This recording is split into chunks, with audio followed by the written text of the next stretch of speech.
just finished the mine tour and I'm now driving along what's known as the Parachuna Gorge Road, I think. But it basically goes from Blinman to Parachuna, and there's a little, I don't even want to say township, I don't know what it's going to be, a little area that we'll be stopping off at about halfway, and it's from there that we will then walk to the Blinman pools. So this is where we're starting. Let's have a look at what the route is. This way. There we go.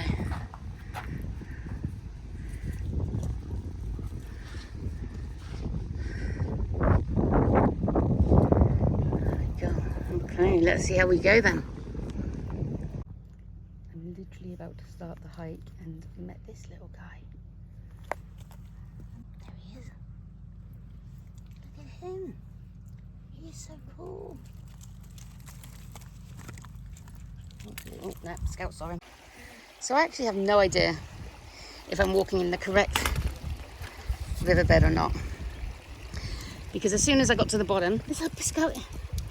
The riverbed went off in two directions, and as it's an unmarked path, there was no markings. So I just chose a way and decided to go this way.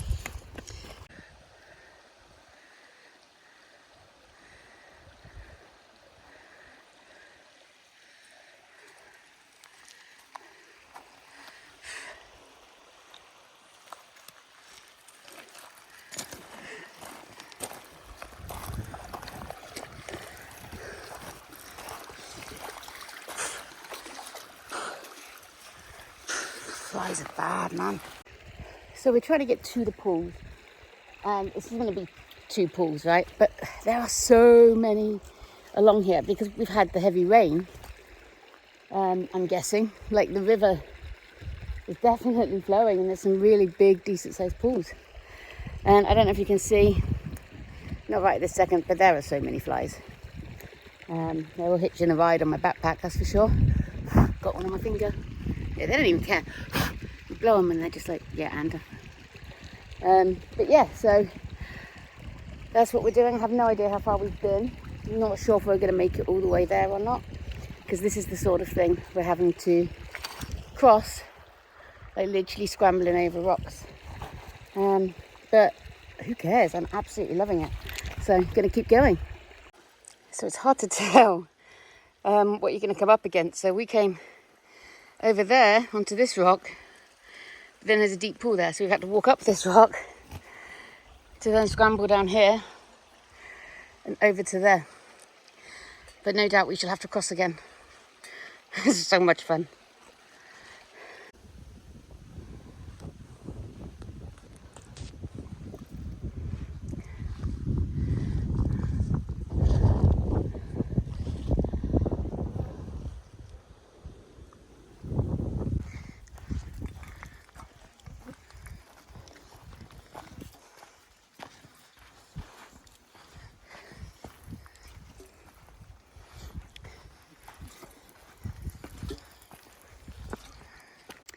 So I now have plaster back on my thumb, and I've also put my sleeves on because, as well as having a UV and cooling element, they stop the flies being quite as overwhelming for me.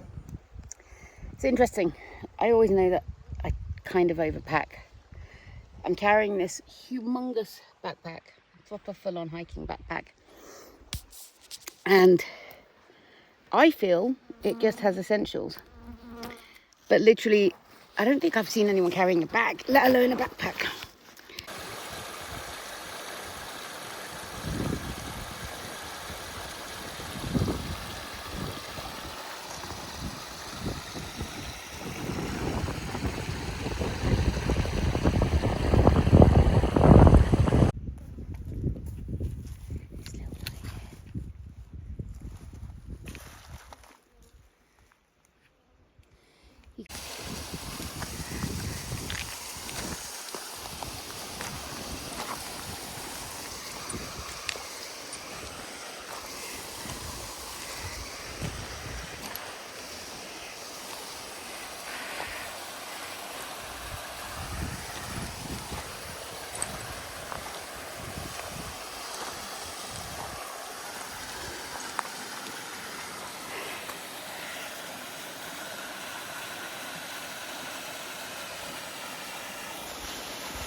So I have swarms of flies around me at the moment.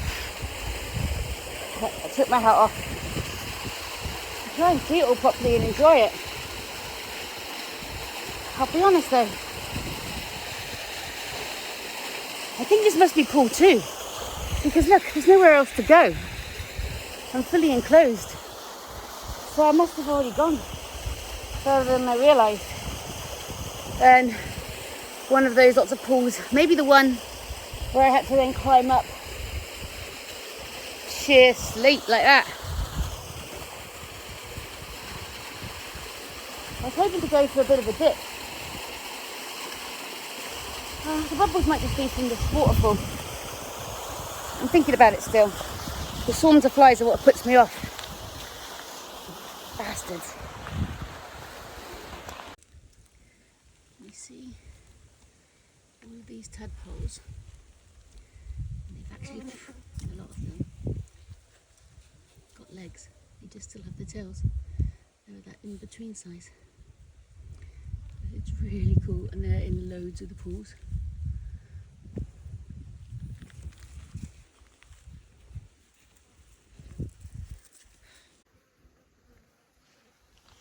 And this is what Scout is staring at. Hello. It's a goat Scout.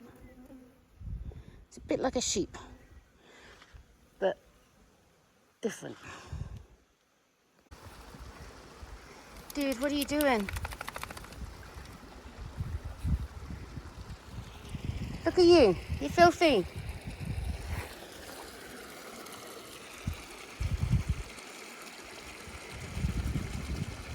I told her to put her harness on, but then I got in shock.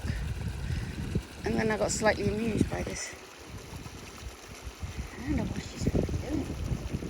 I think she's trying to get all the flies off of her. I can't blame her for that. I might join in.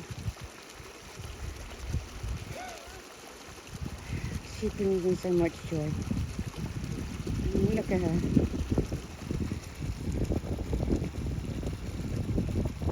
She wants to climb up the mountain to get to the goats.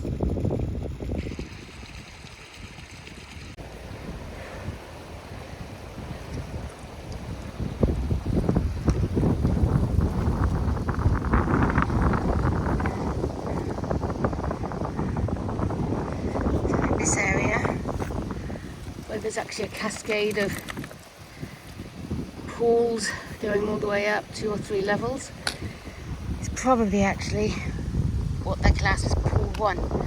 Maybe even this itself is pool 1. Cool. So I'm just driving back, having done the pools. I am exhausted, as is Scout, if you can just see her there lying in bed. Wow, that is an intense hike.